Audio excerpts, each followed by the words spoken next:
Okay, now the next level of grammar, once we get beyond those simple parts of speech, is we look at phrases.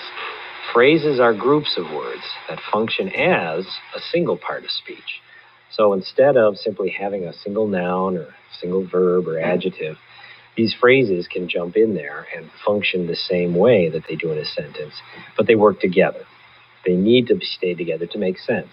Prep phrases are the most common that you guys recognize those quickly. We put parentheses around them, and we basically use them to get out of the way and get to the heart of a sentence.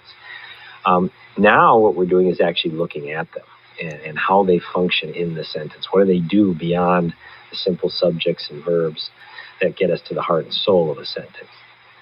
We have verbals that we've been working on this week. You know, the gerunds, the participles, the infinitives. Make sure that you actually know what those are. What is a gerund versus a participle? Have your definitions handy. I have those on the slide there. You can go back to your Plain English Handbook and find those on those numbers of those rules to help you figure that out. Now the sentence below, again, here we've got the first phrase. There's an infinitive phrase, to see. How is that being used in this sentence? In this particular sentence, it's a direct object. It's telling you what I expected. I expected what? To see. So it's a direct object, therefore it's being used just like a noun. On my Facebook page, there's another prepositional phrase, and that, in this case, is modifying Jack. Right? It's telling us more about Jack, or you could say perhaps it's modifying picture, since it's telling you about that one. And in either case, it's modifying a noun that goes in front of it. So we would call that phrase an adjective phrase, as long as being a preposition. Its function is an adjective phrase. On the cafeteria tables, that's modifying our twerking, our dance move there that's going in front of it, right? How was he twerking, or where was he twerking? On the tables. That's going to be an adverbial phrase. And then our last one here, we have actually two phrases, a phrase within a phrase.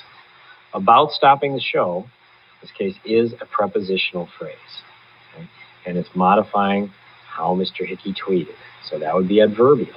And then stopping the show, you'll recognize that one is a gerund phrase. Stopping is a gerund. It's a verb now being used, in this case, like the object of the preposition, with show being the object of the gerund. So there it's a noun phrase, okay, being used in place of a single word. So we have all these different levels going on here. What's not mentioned on that slide, we also have of Jack. There's another prep phrase. That's obviously modifying the picture. That would be an adjective. So we've got all these different phrases working at the level of a part of speech. That's what we need to recognize. Can you do that? If you need practice, there's tons of that stuff. I can go through packets and show you guys how to practice getting your phrases down.